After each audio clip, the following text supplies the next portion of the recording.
ఓం నమ శివాయ శ్రీమాత్రే నమః. మిత్రులకి శ్రేభిలాషులకి అలాగే నన్ను ఇంతగా ఆదరిస్తున్న యూట్యూబ్ ప్రేక్షకులందరికీ కూడా పేరు పేరు ధన్యవాదాలు. మిత్రులరా, మీ అందరికీ పరాదేవత ఎల్లవేళలా మీతో ఉండి మీ మనోవాంఛ నెరవేర్చాలని మనస్ఫూర్తిగా కోరుకుంటున్నాను. ఈరోజు మనం చాలామంది కుటుంబాలలో చిన్న చిన్న గొడవల వల్ల భార్యాభర్తల మధ్య, కుటుంబ సభ్యుల మధ్య, స్నేహితుల మధ్య, అలాగే ప్రేమికుల మధ్య గొడవలయ్యి దూరంగా ఉండడం జరుగుతుంటుంది. అంటే కొంతమంది చిన్న చిన్న విషయాలకు కూడా చాలా బలమైన నిర్ణయాలు తీసుకుంటూ ఉంటారు. అది ఆడవారిలోనూ ఉంటుంది, మగవారిలోనూ ఉంటుంది. ఇలా నిర్ణయాలు తీసుకోవడం వల్ల ఆ ఎదుటి వారికి మానసికమైన బాధ కలుగుతుంది. అంటే వారు అనుకుంటారు, వీళ్ళకి హృదయం లేదు, వీళ్ళకి మనసు కరగడం లేదు అనుకుంటారు.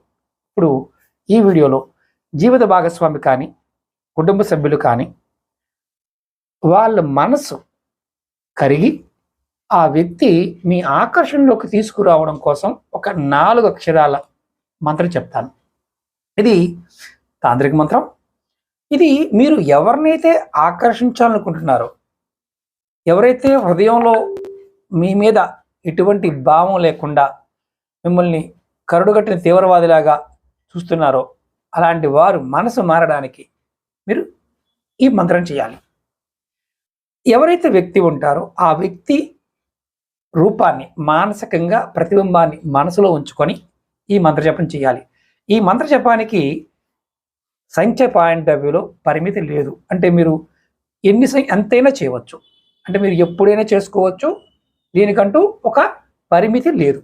అలాగే అది మీ ఇష్టం, మీరు అంతే చేసుకోవచ్చు.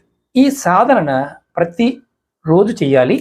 వరుసగా మీరు ఒక 15 రోజుల పాటు చేయాలి. అంటే మీరు ఎవరైతే వ్యక్తి కావాలనుకుంటున్నారో ఆ వ్యక్తి మనసులో నిలుపుకొని ఈ మంత్రం చేయాలి. మీరు ఎవరైతే ఆకర్షించాలనుకుంటున్నారో ఆ ఆకర్షించే వ్యక్తి ఖచ్చితంగా మీ మనసులో ఆ రూపం ఉండాలి. ఇది స్త్రీకైనా, పురుషుడికైనా, కుటుంబ సభ్యులకైనా చేయవచ్చు. మంత్రం మీకు చాలా తేలికైన మంత్రం. మీరు ఒకటి మీకు సింపుల్గా చెప్తాను. ఎందుకంటే చాలామంది ఏంటంటే ఓం బీజ మంత్రాలు ఉంటున్నాయి కదా, చేయొచ్చో చేయకూడదు అని అంటున్నారు. ఈ మంత్రానికి బీజ మంత్రం ఉన్నప్పటికీ కూడా మీరు నిర్భయంగా చేసుకోవచ్చు. మంత్రం వచ్చి ఓం హుం ఓం హుం హ్రీం.